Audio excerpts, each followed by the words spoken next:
경하사 주의 길로 인도하소서.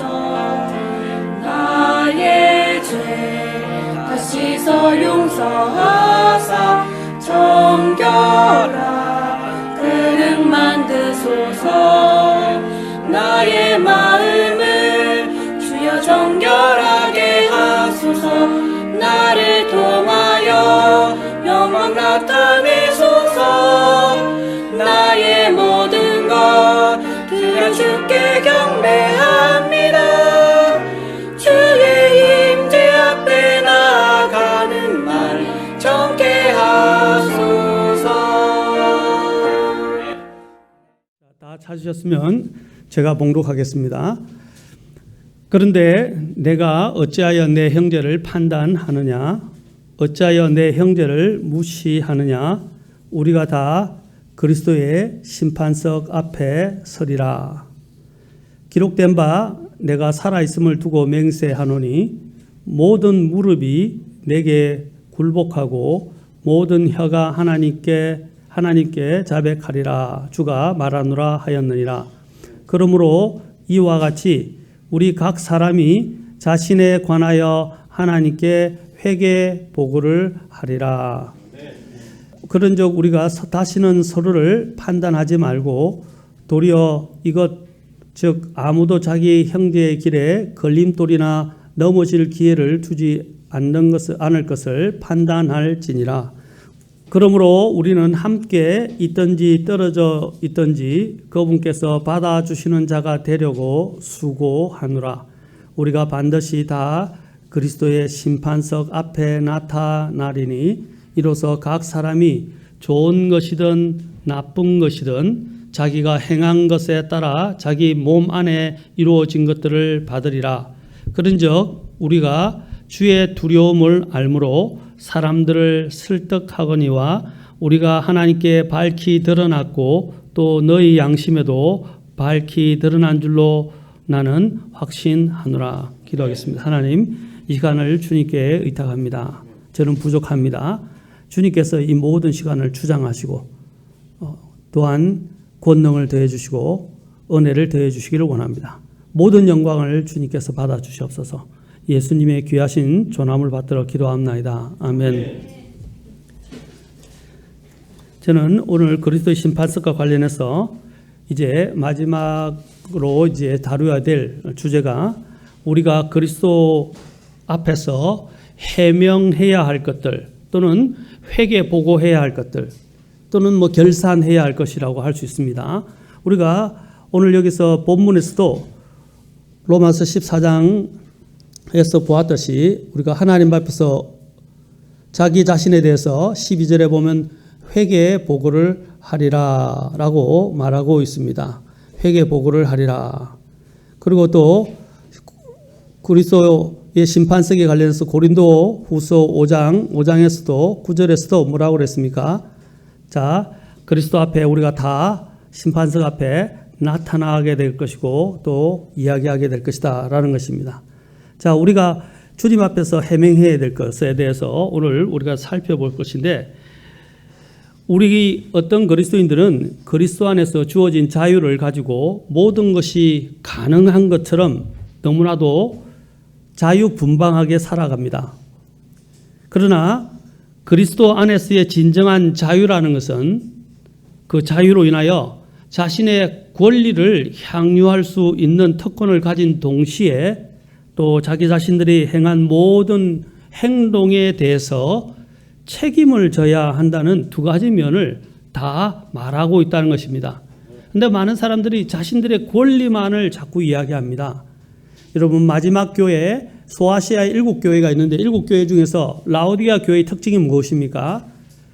자신들이 벌거벗고 눈멀고 또 자신들이 영적으로 가난하다는 사실을 깨닫지 못하고 자신들의 권리만을 주장하는 교회가 라오디게아 교회입니다.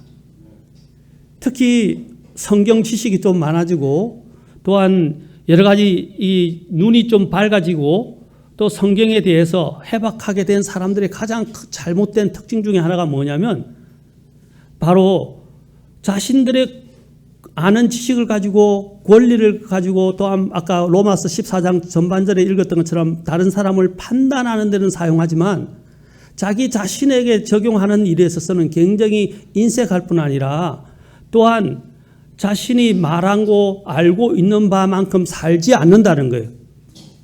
그것이 가장 큰 문제라는 것입니다.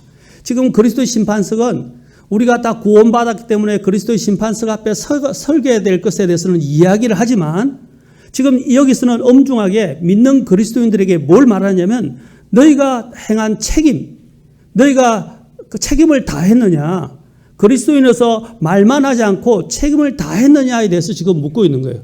그리고 또한 형제들을 어떻게 대했느냐, 형제들을 판단했느냐, 형제들을 정죄했느냐, 또 형제들 앞에서 네가 어떻게 행하고 말했느냐에 대해서 지금 초점을 맞추고 있다는 것을 기억해야 합니다. 로마서 14장에서 분명히 10절에서 말하고 있죠. 그리스도의 심판석이라는 단어가 왜 나오게 되는지 10절에서 이야기하고 있죠. 내가 어찌하여 내 형제를 판단하느냐, 어찌하여 내 형제를 무시하느냐, 우리가 다 그리스도의 심판석 앞에 서리라라는 것입니다. 이 문제는 무엇과 관련되어 있습니까? 14장 앞에 보면 먹는 음식의 문제와 관련되어 있어요. 어떤 사람은 먹을 수 있는 믿음이 있고 먹을 수 없는 믿음이 있었어요. 또 어떤 사람은 어떤 날을 또한 중요시하는 믿음이 있고 어떤 날을 또한 중시하지 않는 그런 믿음들이 있었어요. 그런데 다 그 모든 음식이나 모든 날들은 누구를 위해서 존재하는 것입니까? 주를 섬기기 위해서 존재하는 거란 말입니다. 그런데 이것을 가지고 다른 사람을 판단하는 근거로 삼아서는 안 된다는 거예요. 성경에서는 명백한 죄에 대해서는 우리가 판단해야 하고 거기에 대해서는 또한 징계해야 합니다. 그러나 그런 죄의 문제가 아니라 서로가 생각하는 바가 다르고 또 서로가 행동하는 바가 다른 부분에 대해서는 우리가 그것에 대해서 존중해 줘야 한다는 것이죠. 사람마다 다 기념일이 다르지 않습니까? 또 어떤 사람은 영적 생일을 굉장히 중요시 여깁니다. 그러나 어떤 사람들은 또한 영적 그런 부분에 대해서는 중요시하지 않는 사람도 있습니다. 어떤 사람들은 또 자신이 거듭났지만 또 자신이 태어난 날 생일을 중요시하는 사람도 있고 그걸 별 중요하게 생각하지 않는 사람도 있습니다. 어떤 사람들은 우상에게 바쳐진 재물에 대해서도 뭐 먹을 수 있다라고 생각하는 강한 양심을 가지고 있지만 어떤 사람들은 그것은 우상에게 바쳐졌기 때문에 나는 먹을 수 없다라고 약한 양심을 가진 사람도 있다는 것입니다. 그것은 각자의 양심에 따라서 결정하는 거예요. 그걸 가지고 우리는 절대적인 근본적인 진리로 삼아서 다른 사람을 판단하면 안 된다는 거예요. 그런데 그런 일들이 고린도 교회나 로마 교회에 있었다는 것입니다. 그래서 어떻게 합니까? 근본적인 정말 절대 진리의 문제가 아니라면 그냥 존중하라는 것입니다. 그래서 뭐라고 사도 바울이 말하고 있습니까? 7절에 보십시오. 7절에 보면 이렇게 말합니다. 우리 중에 아무도 자기를 위해 살지 않고 아무도 자기를 위해 죽지 아니하는도다. 8절 우리가 살아도 누구를 위해서? 주를 위해 살고 죽어도 주를 위해 죽나니 그러므로 살든지 죽든지 우리가 주의 것이로다. 우리는 주를 위해서 삽니다. 다른 사람을 위해서 사는 게 아니에요. 우리가 심판을 받을 때도 다른 사람의 것을 가지고 심판받지 않아요. 내가 어떻게 하나님 앞에서 살았느냐에 따라서 심판을 받게 된다는 것입니다. 사랑하는 성도 여러분, 입으로 자신의 권리만을 주장하지 마십시오. 하지 않으면서 말이 많은 사람들이 있어요. 이 교회에서 가장 큰 문제거리입니다.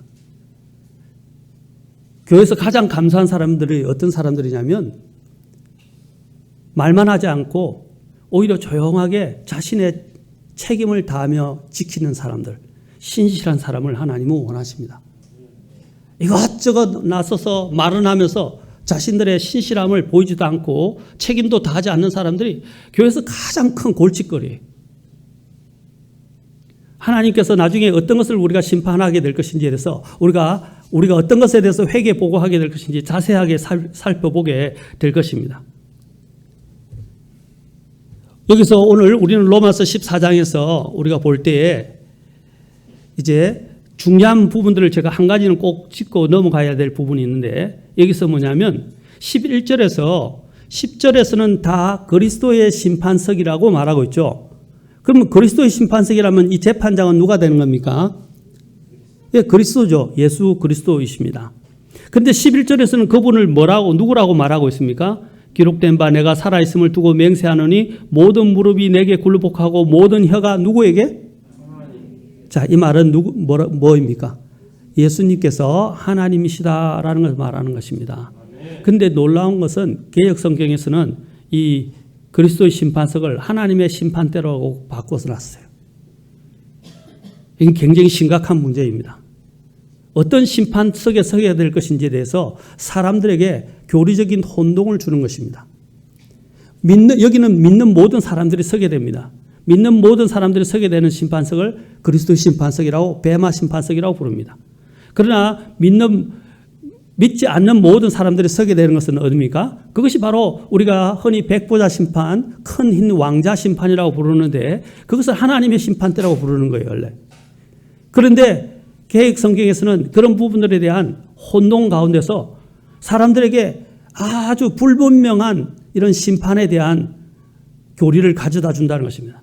이 킹제임스 성경이 얼마나 잘 보존됐는지를 우리에게 말해주는 것입니다. 오늘 우리는 이 킹제임스 성경 때문에 우리가 이 교회를 세우고 이 교회에 모인 것입니다.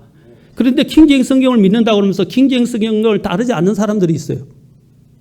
그러면 저희 교회에 이 믿는 바하고 전혀 어긋나는 것입니다. 저희들은 킹제임스 성경 때문에 모인 것입니다. 옛날 우리 쓴 아이작 포스터 선교사님이 계실 때 그 선교사님이 또한 처음에 독립침례교회를 세우실 때 성서침례교회 아니에요. 독립침례교회를 세우셨어요. 독립침례교회를 세우셨는데 그 이름을 우리가 붙이기가 좀 애매해서 처음에 붙이기를 성서침례교회라고 했던 거예요.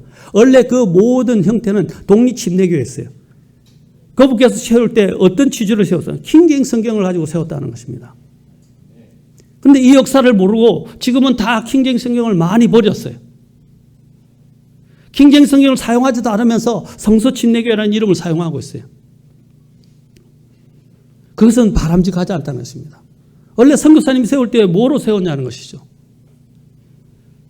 여러분, 그냥 킹제임스 성경이 아니에요. 킹제임스 성경은 하나님이 보존하신 성경입니다. 이 성경을 놔두고 다른 성경을 이야기하면서 우리는 가르치는 것을 허용하지 않습니다. 자, 여기서 보면 우리가 주님 앞에 섰을 때 회개 보고하는 부분에 대해서 강력하게 우리에게 말하고 있다는 것입니다. 갈라디아서 5장 13절에서 보면 형제들아 너희가 부르심을 받아 자유에 이르렀으나 오직 자유를 육신을 위한 기회로 쓰지 말고 사랑으로 서로를 섬기라. 자, 그리스도의 심판석 앞에서 서게 됐을 때 가장 많이 책임을 묻는 문제가 뭐냐면 다른 형제들과의 관계의 문제입니다. 목회자와 성도의 문제, 성도와 성도의 관계의 문제, 그리스도 안에서 형제된 자들의 이러한 관계 문제에 대해서 이야기한다는 것입니다. 사람의 우리가 이 육신이 원하는 건 뭐냐면 자기에게 편하고 자기에게 좋은 사람만 자꾸 만나는 거예요. 그런 사람들과는 관련합니다. 그리고 자기가 편하고 만나기 좋은 사람들하고 친한 사람들에 대해서는 굉장히 관대합니다. 그러나 자신이 친하지 않는 사람들에 대해서는 굉장히 엄격한 잣들을 갖다 대요. 그것은 하나님 앞에서 바람직하지 않다는 것입니다.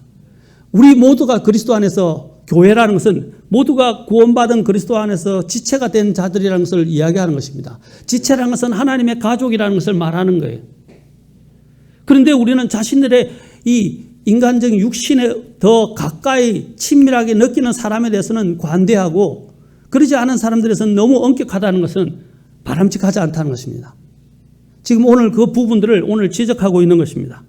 뭐라 그랬습니까? 육신을 위한 기회로 사용하지 말라. 그리고 사랑으로 서로를 섬기라 라고 말씀하고 있습니다. 베드로전서 2장 16절에서도 사도 베드로가 이렇게 말합니다. 너희가 자유로라. 여기도 계속 자유를 이야기하죠. 너희의 자유를 잘 보십시오. 악을 덮는 도구로 쓰지 말고 오직 하나님의 종들로서 행하라. 우리의 자유를 뭐라고 그랬습니까? 악을 덮는 도구로 사용하지 말라는 것입니다. 덮는 도구라는 것은 뭡니까? 악을 가리고요. 악을 포장하고요. 그 다음에 악을 눈 가려서 그렇죠? 안그릇처럼 포장하는 것 다 포함되어 있는 것입니다. 여기서 악을 덮는 도구로 사용하지 말라는 것입니다. 우리에게 주신 자유가 있지만 우리의 자유는 이제 하나님 안에서 사용되어야 됩니다. 그리스도 안에서 하나님의 법 안에서 사용되어져야 합니다. 우리도 지금 여기서 자유를 대한민국에서 자유를 누리지만 헌법이 보장하는 그 자유 안에서 또한 그렇죠? 보장하고 법의 테두리 안에서 자유를 사용해야 합니다. 그렇지 않습니까? 법을 어기면서 자유를 사용하는 것은 그건 범법이에요. 마찬가지로 성경에서도 성경의 법을 어기면서 자신의 자유를 남용하는 것, 그것은 다 범죄라는 것입니다. 우리가 돌아가야 할 것은 어디입니까? 우리의 법은 하나님의 말씀입니다. 하나님의 말씀은 지금 대한민국의 헌법보다 더 위에 있는 거예요. 그리스도인들이 어떤 법을 따라야 되겠습니까? 만약에 성경이 말하고 있는 명백한 법에 거슬리게 되면 우리는 어느 법을 따라야 됩니까? 하나님의 법에 순종해야 됩니다. 대표적으로 낙태, 동성애 같은 경우는 대표적인 거 아닙니까? 성경의 페미니즘이 어디 있습니까? 오늘날 페미니즘, 동성애, 낙태 이런 것들이 창궐하고 있습니다. 목소리를 내고 있어요. 사람들이 휩쓸려 가고 있어요. 심지어는 교회 안에도 들어가서 교회 안에도 페미니스트들이 너무 많습니다. 성경적 질서를 깨트리는 것입니다. 이것은 하나님을 대적하는 것이고 하나님의 교회를 무너뜨리는 거예요. 오늘 이런 움직임들이 교회 안에 들어오고 있는데도 교회들이 이것에 대해서 말을 하지 않는다는 거예요. 우리는 외쳐야 합니다. 죄를 죄라고 말해야 되고 악을 악이라고 말해야 되고 선을 선이라고 말해야 됩니다. 그것이 하나님의 교회예요. 사람이 많고 적음이 아니에요. 사람의 구석에 맞추는 거 아니에요. 사람의 이런 마음의 성정에 맞추는 게 아니란 말입니다. 교회는 그런 곳이 아니에요. 교회는 하나님의 집이고 진리의 기둥과 터이며 하나님의 거룩한 전입니다. 그런데 사람들은 이런 자신들의 이런 치부를 드러내고 부끄러움을 질책하고 죄를 드러내기 시작하면 불편해합니다. 교회에 오는 것을 굉장히 꺼려합니다. 그런 설교자를 별로 좋아하지 않습니다. 우리는 어떤 교회를 세우기 위해서 모였냐는 것입니다. 큰 교회가 아니라 진리를 따라 사는 교회, 주님의 법에 순종하는 교회를 우리는 세워가야 합니다. 왜냐하면 그 모든 것이 우리는 전에도 말씀드렸지만 우리가 하나님의 진리의 법에 따라서 심판을 받기 때문입니다. 고린도전서 2장에서 보십시오. 로마서 2장에서 보십시오. 앞에 로마서 2장에서 사도 바울이 우리가 어떤 법에 의해서 심판을 받을 것이라고 말하고 있습니까? 그러나 그런 일들을 행하는 자들에게 하나님의 심판이 무엇대로 된다고 되어 있어요? 진리대로 되는 것이다 라고 되어 있어요. 진리대로 심판을 받는다는 말입니다. 우리는 각자 자기가 행한 말과 행동에 대해서 책임을 져야 합니다. 우리의 권리가 그 책임을 결코 대신해 주는 것은 아닙니다. 왕의 자녀가 누구보다도 최고의 특권들을 향유하고 있다고 해서 방종함으로 인해서 저지른 위법 상황에 대해 법에서 말하는 민사상, 형사상의 책임을 회피할 수는 없는 것입니다. 우리는 5공화국과 6공화국, 여러 가지 7공화국, 8공화국 쭉 거치면서 많은 대통령들에 관한 보도와 기사를 보게 됩니다. 그런데 그들은 자신들의 권리만 이야기하고 책임을 다하지 않습니다. 그들은 범법 행위들을 지금 밥 먹듯이 하고 있어요. 그러면 이 나라가 되겠습니까? 권리만 있고 책임이 없다면 또 법에 의해서 다 치리받지 않는다면 우리는 무질서와 혼란을 혹독하게 경험하게 될 것입니다. 저는 그 말을 잘 이해합니다. 악법도 법이다. 이런 악법이라도 법이 있는 것이 나아요. 무질서보다는 낫단 말입니다. 그러나 하나님의 법에 어긋날 때는 우리는 싸워야 됩니다. 우리의 양심을 지켜야 되고 우리의 믿음을 지켜야 된다는 것입니다. 그리고 우리의 목소리를 합법적으로 우리는 목소리를 내야 합니다. 또 이와 반대로 권리는 없고 책임만 있다면 우리는 어떤 삶을 살게 됩니까? 고통과 두려움 속에서 나날을 보내게 될 것입니다. 하나님께서는 사랑의 하나님이시기도 하지만 또한 공의의 하나님이십니다. 하나님께서는 항상 이 두 가지 성품이 완벽하게 균형을 이루고 계십니다. 마찬가지로 우리도 각자가 그리스도 안에서 가지게 된 자유와 책임에 있어서 균형을 이루어야 합니다. 이것이 균형 잡힌 그리스도인, 바른 성숙한 그리스도인이라는 것입니다. 균형을 이 균형, 제가 지금 번역하다가 말한 책이 있는데 Balancing the Christian Life라는 찰스 라일리 박사님의 책이 있어요. 뭐냐면 그리스도의 삶에 균형을 이루는 것에 대해서 적어놓는데 아주 잘 적어놨습니다. 우리가 그리스도인이 구원받았다고 해서 그냥 자기 마음대로 살아가는 거예요. 나는 구원받았으니까. 그것은 바람직하다는 거예요. 그래서 오늘 그리스도의 심판석을 소개하고 있는 것입니다. 사도 바울이. 그것도 어디에 소개하고 있습니까? 그리스도인의 자유의 대헌장이라고 불려지는 로마서에서 쓰고 있다는 것입니다.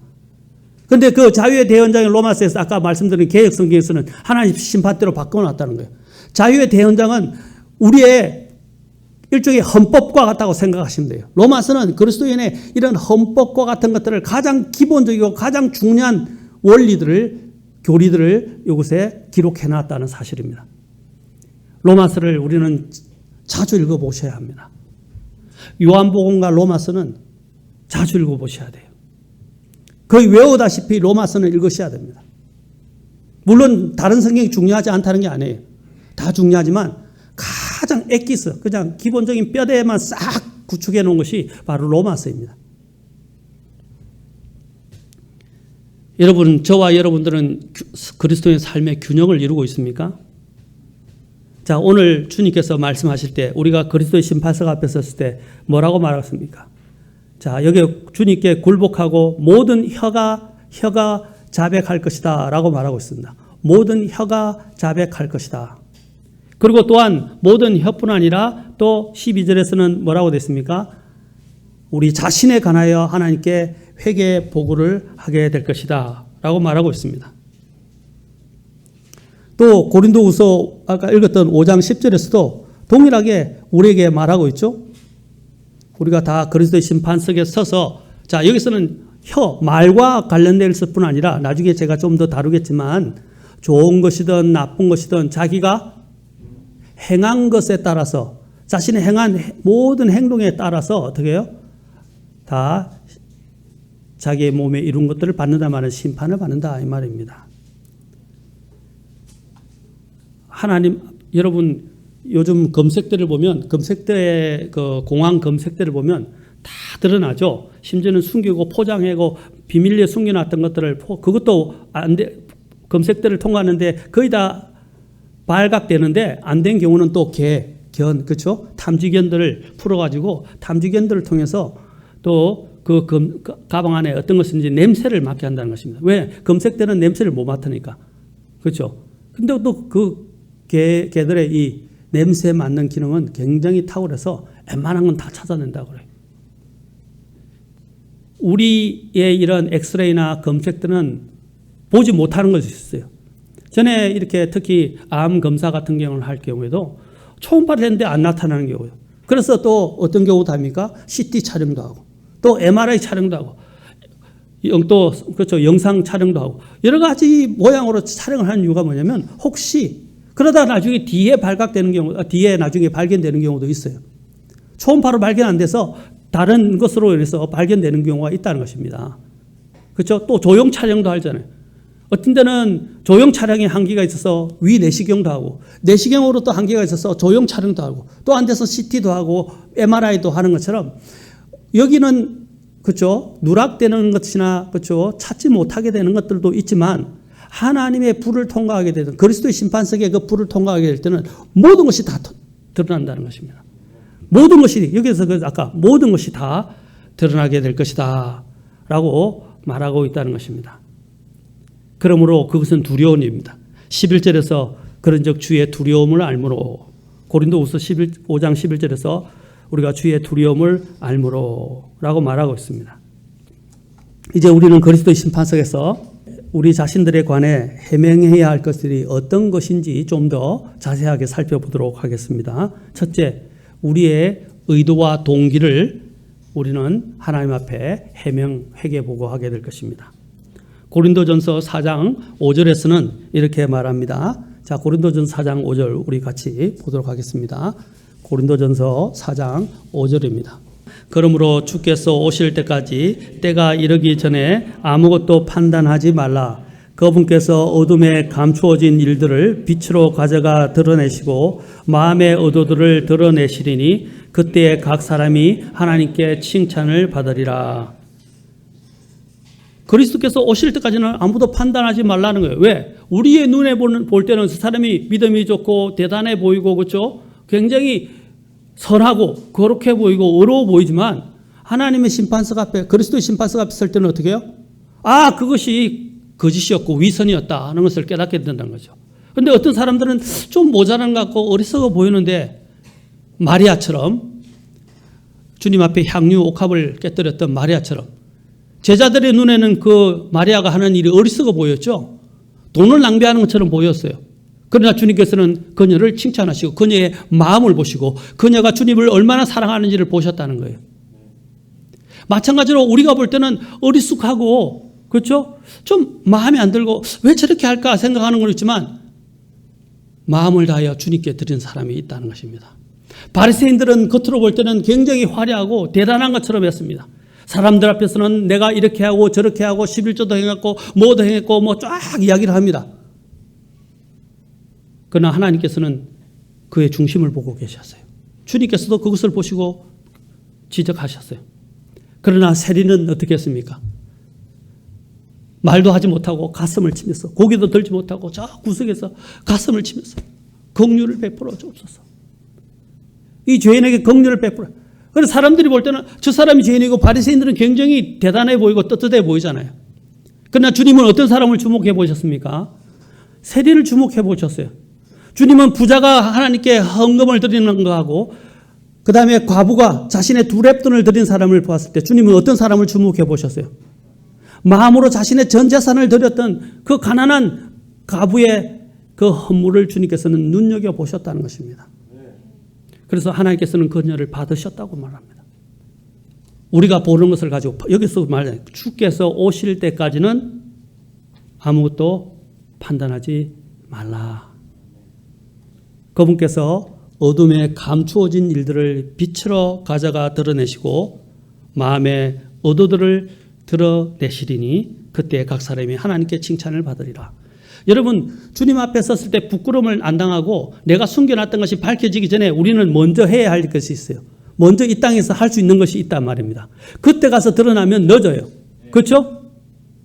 이미 모든 게 결정되어 버립니다. 지금 우리가 드러낼 수 있는 것들이 있다는 거예요. 뭐냐면 하나님의 말씀이에요.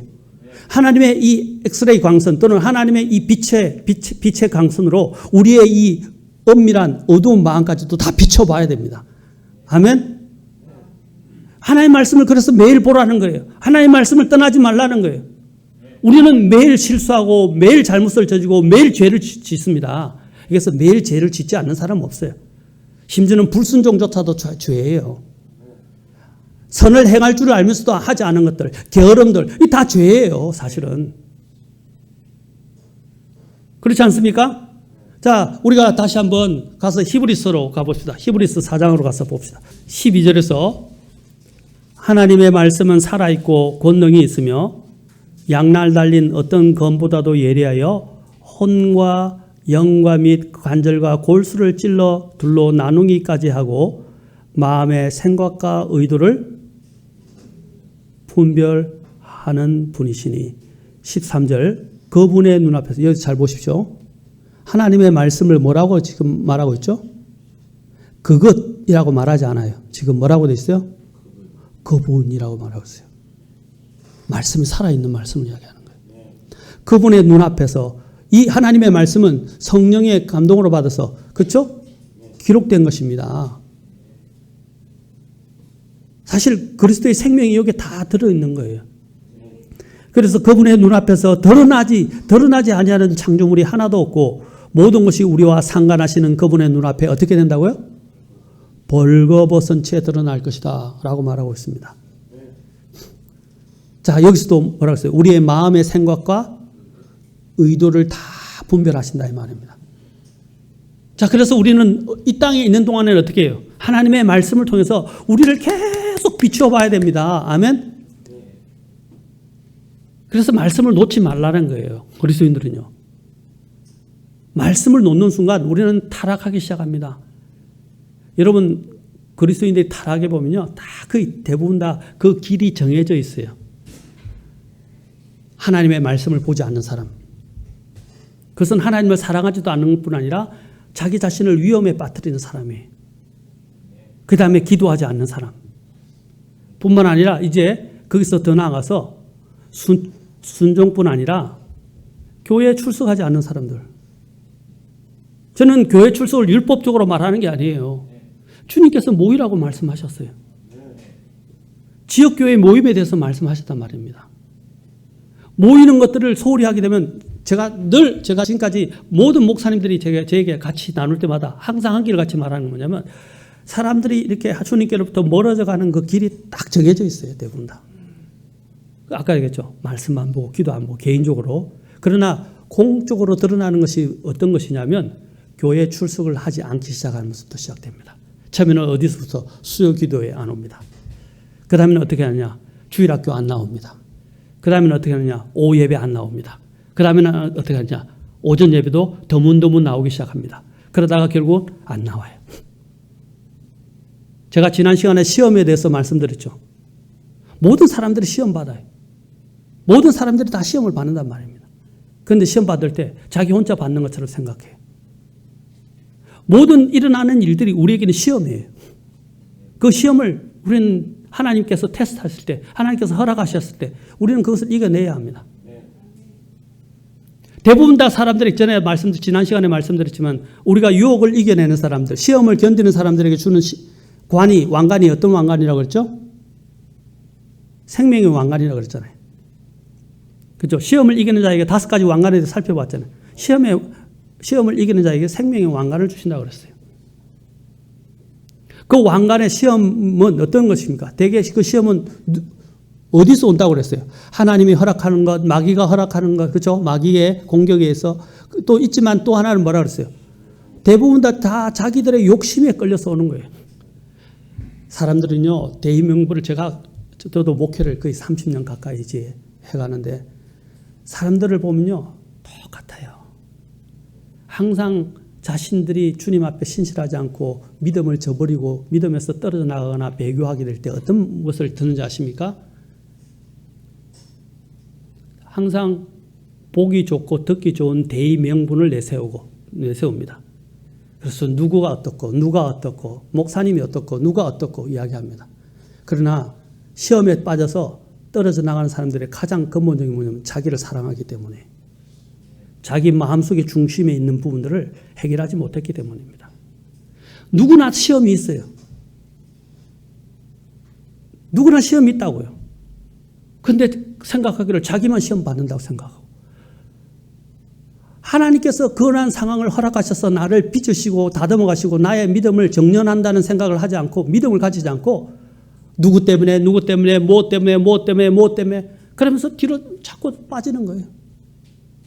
그것은 뭐냐면 내 마음을 흡족하게 하지 못한다는 거예요.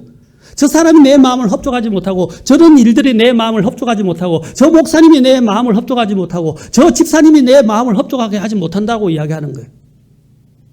그건 뭡니까? 내 마음을 이야기하는 거예요.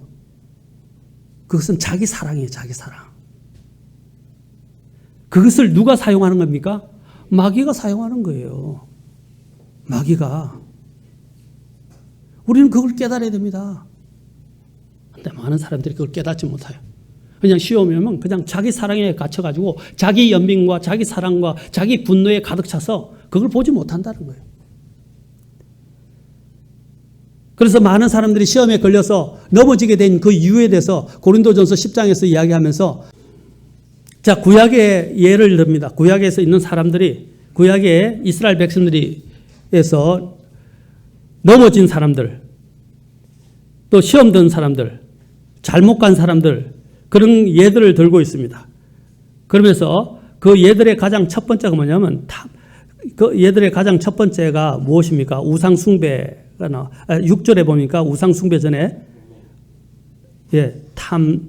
탐심에 대해서 이야기하죠. 탐심은 뭡니까? 욕심입니다. 욕심. 욕심이죠. 자, 욕심에 대해서 이야기하면서 11절 보십시오. 이제 이 모든 일은 그들에게 본보기로 일어났으며, 자, 우리의 본보기를 위해서 주어졌다는 것입니다. 그것들은 세상의 끝을 만난 우리를 훈계하기 위해서 기록되었다. 우리의 훈계를 위해서 구약의 이 사건들이 기록된 거예요. 보고 깨달으라는 말입니다. 보고 배우라는 거예요. 교훈을 받고 고치라는 거예요. 그러면서 12절, 13절 같이 읽겠습니다. 시작. 그런즉 스스로 서 있는 줄로 생각하는 자는 넘어지지 않도록 주의할지니라.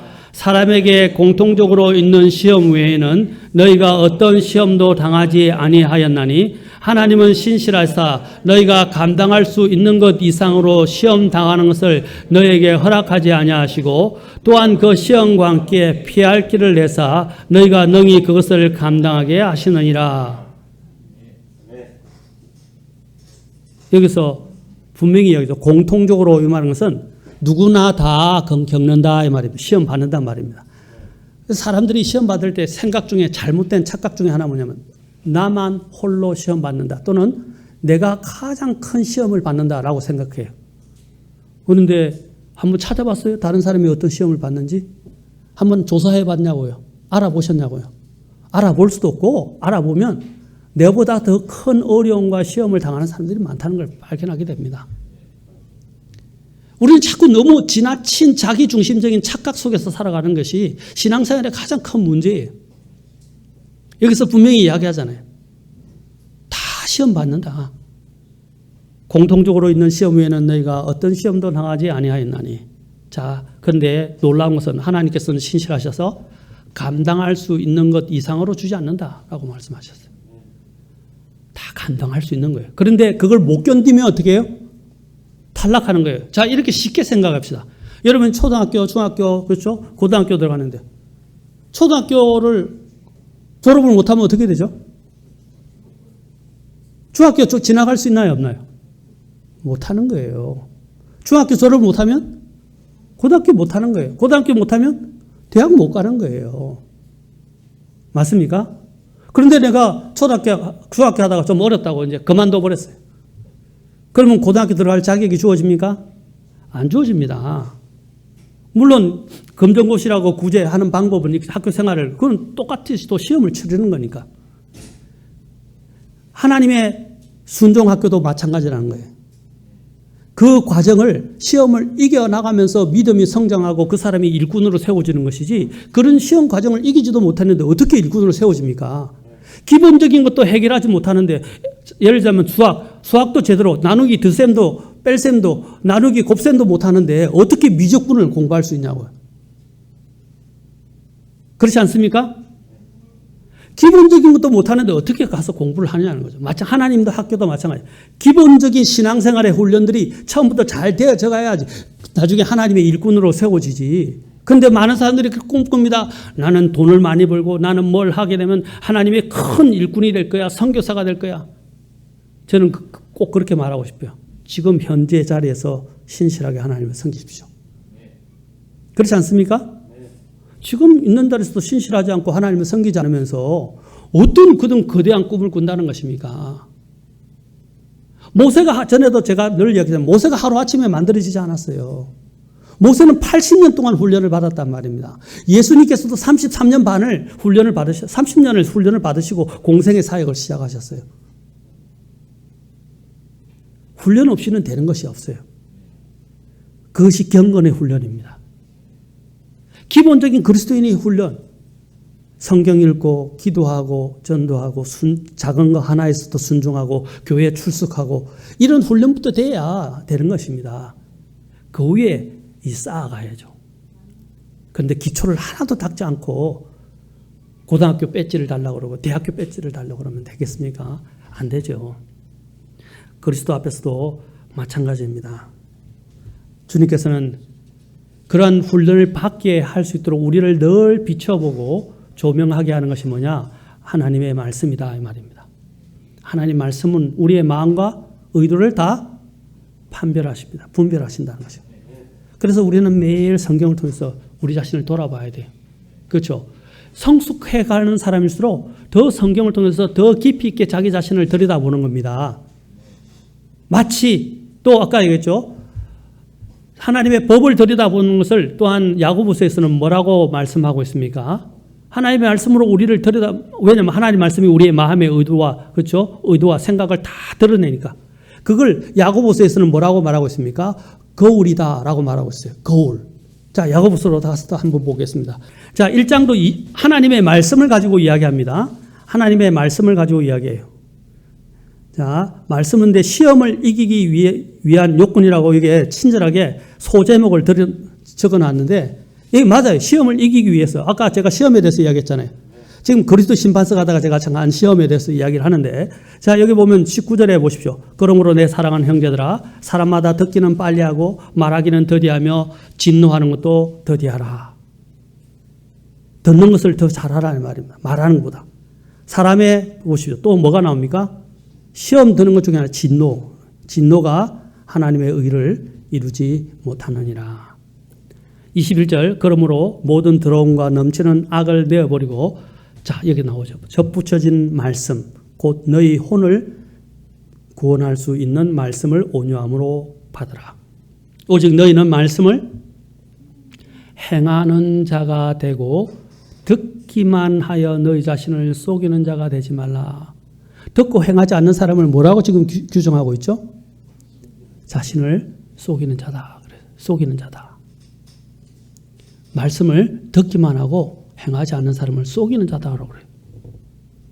말씀을 행하는 자가 되라. 그러면서 예를 듭니다. 23절. 누구든지 말씀을 듣고 행하지 아니하는 자는, 자, 듣는다고 전제가 되어 있어요. 그런데 행하지 않는 거예요. 그걸로 자기 본래 얼굴을 들여다보는 사람과 같으니라. 그는 자기를 바라보고 자기 길로 가서 자기가 어떤 사람인지 즉시 잊어버리거니와 누구든지 자유롭게 하는 완전한 법이 이게 뭐죠? 여기서? 성경이죠. 하나님 말씀이잖아요. 하나님 말씀을 들여다보며 그 안에 거하는 자는, 그 안에 뭐라고 그랬어요? 거하는? 그렇죠. 거한다는 말은 뭡니까? 말씀을 듣고 행하는 자예요. 행하면서 사는 자. 거하는 자는 듣고 잊어버리는 자가 아니요 그 일을 뒤에 다시 설명하잖아요. 일을 행하는 자니 이 사람은 자기가 행하는 일에서 복을 받으리라. 그러면서 가장 또 이렇게 행하는 데 큰 문제가 되는 게 뭐냐? 26절에 나중에 또 제가 살펴볼 것입니다. 26절에 뭐라 했어요? 너희 가운데 어떤 사람이 신앙심이 있어 보이되 자기 혀를 제어하지 아니하고 자기 마음을 속이면 이 사람의 신앙 행위는 헛된 것이니라. 아멘. 여러분, 성경이 저를 여러분을 곤욕스럽게 하려고 하니까 성경이 은혜로 말씀, 위로가 되는 말씀, 소망의 말씀도 있지만 성경은 또 우리의 삶에서 우리가 어떻게 살아야 하는데 구체적인 이런 생활 지침, 그리스도인의 삶을 살아가는 생활 지침을 우리에게 이야기해 주고 있다는 거예요. 그런데 우리는 자신에게 좋은 것만 자꾸 취하려고 그러고 우리에게 불편하고 어려운 것들은 자꾸 멀리 하려고 합니다. 우리가 하나님 앞에서 정말 거룩하고 온전한 그리스도인으로 성숙한 그리스도인으로 서기 위해서는 불편하고 하나님이 우리에게 주는 이런 말씀들도 귀담아 듣고 새겨야 됩니다. 듣기만 하지 마세요. 지금까지 여러분 보십시오. 신앙생활을 얼마나 오래 하셨습니까? 얼마나 오랫동안 행해 보셨어요? 어떤 분은 10년, 5년, 또 얼마 전에 1년도 안 된 분도 계시고 또 수십 년 된 사람도 계세요. 그런데 나는 말씀을 듣고 즐기는 것만 했지 말씀대로 정말 믿고 행하고 섬기는 일에 참여했습니까? 내 입 말하는 말을 한번 보십시오. 나중에 말에 대해서 보겠지만 내 말을 한번 보십시오. 내 입에 그리스도인이라고 이야기하면서 입에 온통 욕으로 가득 차 있고 입에 온통 불평으로 가득 차 있고 입에는 감사는 없고 입에서 원망과 불평과 악의와 분노와 소리 지르고 고함 지르는 것만 가득 차 있지 않습니까? 또 이렇게 이야기하면 불편한 분이 있죠. 그러면 에베소서로 가서 한번 봅시다. 에베소서에서 뭐라고 말하고 있는지, 그리스도인들이 어떻게 말해야 되는지에 대해서 에베소서가 잘 이야기하고 있잖아요. 그리스도인이 되면 생각의 영에서부터 새로워진다고 4장 23절에서 이야기하고 있잖아요. 그러면서 뭘 이야기합니까? 24절, 25절에서 거짓말에 대해서 이야기합니다. 맞습니까? 28절 도둑질에 대해서 이야기합니다. 맞습니까? 29절 보십시오. 뭐에 대해서 말합니까? 부패한 대화는 결코 너희 입 밖으로 내지 말고 오직 세워주는 일에 쓸 뭐라고 그랬어요? 좋은 것만을 말하여 그것들이 듣는 자에게 은혜를 끼치게. 여기서 좋다는 것은 듣기 좋은 말을 하는 게 아니라 하나님의 말씀을 하는 것처럼 말하는 거예요. 하나님의 말씀을 일러주는 거예요. 하나님의 말씀으로 어떤 때는 경고도 하고 책망도 하고 꾸짖기도 하고 또 위로도 하고 그렇죠? 또 소망을 주기도 하고 격려해 주기도 해요. 그게 다 좋은 말이에요. 그래서 좋은 것만을 말하여 그들이 듣는 자들에게 은혜를 끼치게 하라. 자 보십시오. 제가 또 나오죠. 그러면서 30절에 뭐라고 그랬어요? 하나님의 거룩한 영을 슬프게 하지 말라. 그분으로 말미암아 너희가 구속의 날까지 봉인되었느니라. 자 31절 2절 보십시오. 그리스도인들이 어떻게 말하면 안 되는지 또 보십시오. 자 읽겠습니다. 시작. 너희는 모든 썬 것과 진노와 분노와 소리 지르는 것과 비방하는 것을 모든 악의와 함께 버리고 서로 친절히 대하며 상냥한 마음을 품고 서로 용서하기를 하나님께서 그리스도로 인하여 너희를 용서하신 것 같이 하라. 여기서 뭐가 나와요? 썬 것이 뭡니까? 마음속에 원한 감정을 이야기하는 거예요. 이 안에 악의에 찬 그 원한 감정을 계속 쌓아두어서 그게 나오는 게 쓴 거예요. 비들레스. 이 비들레스를 가지고 있었던 대표적인 사람이 에서였어요. 그 모든 쓴 것과 그걸 뭐라고 그랬어요? 또 아까 진노 나왔잖아요. 진노. 하나님의 진노가 하나님의 의를 진노가 하나님의 의를 이루지 못한다 그랬잖아요. 분노가. 그래서 진노, 분노, 소리 지르고 비방하고 이게 다 어디서 오는 겁니까?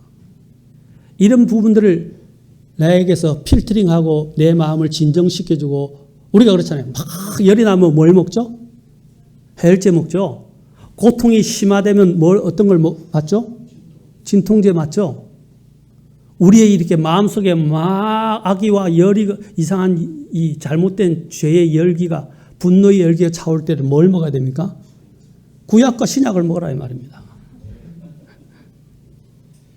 하나님의 말씀을 먹어야죠. 지금 여기서 이 부분들 아까 야고보서에서 뭐라 그랬어요? 하나님의 말씀이 그것을 통제해 준다고 그랬잖아요. 하나님의 말씀을 통해서 그것을 보고 듣고 그 다음에 행하라라는 것입니다. 그러면 이런 내 속에는 분노가 사라지게 되어 있어요. 또 보십시오. 말에 대해서 제가 좀 더 봅시다. 5장에서 사도 에베소서가 얼마나 깊이 있게 말하는지 보십시오. 5장 3절에 보십시오. 음행과 모든 부정한 것과 혹은 탐욕은 너희 가운데서 한 번이라도 그 이름조차 부르지 말라. 그것이 성도에게 합당한 것이니라. 또 4절 보십시오. 추잡한 것이나 어리석은 이야기나 희롱하는 말도 적합하지 아니하니 하지 말고 오히려 어떤 말을 하라고요? 감사하는 말을 하라. 이게 그리스도인이에요. 여기서 아까 거짓말, 욕설도 그리스도인은 하면 안 돼요. 음행하는 어떤 사람이 나는 그런 바닥에서 컸어요. 나는 저 밑바닥에서 컸어. 안 됩니다. 그런데 하나님 뭐라고 말씀하세요? 하나님 뭐라고 말씀하시냐고? 하지 말라 하시잖아요. 자신은 구원받았는데 욕할 권리가 있다고 어디 성경이 이야기를 하고 있냐고요. 자신은 구원받았는데 분노할 수 있다고 이야기합니다. 분노 인간이니까 분노할 수 있어요. 그러나 분노를 해가 지도록 품지 말라 그랬어요. 그리고 욕설이나 이런 엄탕한 말들을 희롱하는 말들, 이 추잡하다 말은 더럽다는 것, 특히 성적인 것과 관련되어 있어요. 우리 그리스도인들은 성희롱이나 이렇게 다른 사람에게 이렇게 추잡한 말을 하지 않지 않습니까? 더러운 이야기를 하면 안 돼요. 욕설을 하지 마세요. 그리스도인들은 그리스도인의 합당한 말을 해야 합니다. 아까 은혜로운 말을 하라 그랬죠. 좋은 것을 말하고 은혜로운 말을 하고 골로새서는 은혜로 소금치듯 그렇죠. 소금을 간을 맞추듯 은혜로운 말을 하라. 이것을 그리고 또 감사하는 말을 하라 그랬죠. 자, 그리스도의 심판서 갈 때 우리의 먼저 의도와 동기를 하나님께서 다 보신다는 것입니다. 주님께서는 사람의 육체를 보지 않고 우리의 중심을 보십니다. 그분을 이야기할 때 전지전능하시다라고 말씀하시죠. 전지가 뭡니까? 전지가 뭐죠? 전지하신 분. 모든 것을 보시고 아시는 분이다. 전능이란 말은 뭡니까? 모든 것을 다 하실 수 있는 분이시다라는 말씀이죠. 그분은 하나님은 전지전능하신 모든 것을 보시는 거예요. 아까 하나님 말씀 앞에 드러나지 않는 것이 없다고 그랬죠. 모든 것이 벌거벗은 것처럼 드러날 것이다 라고 말했습니다. 심지어는 마음에 숨겨진 의도들까지, 우리의 동기들까지 다 드러나게 될 것이다 그랬습니다. 지금 사람들에게는 안 드러날 수 있어요. 그러나 하나님은 다 보고 계시는 거예요. 그 사람 속에 무엇이 들었는지, 무엇을 생각하는지, 어떤 마음의 것들을 숨기고 있는지. 주님 앞에서는 어둠이 빛과 같아요. 다 드러나요. 지옥도 그분 앞에서, 눈앞에서 숨겨지지 않는다고 그랬어요. 그 하나님 앞에 우리는 어떻게 서야 될 것인지. 그래서 하나님 앞에 거짓말해서도 안 됩니다. 우리 각자가 자신들에 관하여 우리는 다 해명하고 회개 보고하게 될 것입니다. 하나님이 보시는 것은 결과가 아니라 가장 중요한 것은 마음의 의도와 중심입니다. 우리의 마음의 태도를 적절하게 하셔서 주님 앞에 섰을 때 이러한 부분에서 책망받지 않고 오히려 상을 받으시고 칭찬을 받으시는 저와 여러분이 될 수 있기를 축원합니다. 잠언 21장 2절 읽고 바로 마치겠습니다. 잠언 21장 2절입니다. 자, 시작. 사람의 모든 길이 그의 눈에는 옳게 보여도 주께서는 마음을 살피시느니라. 기도하시겠습니다. 다 같이 자리에서 일어서시겠습니다. 내 눈이 주님만 보게 하사 좁은 길로 가게 하소서. 내 영혼 죄악에서 지키사 주님을 높이게 하소서. 나의 마음을 주여 정결하게 하소서. 나를 통하여 영광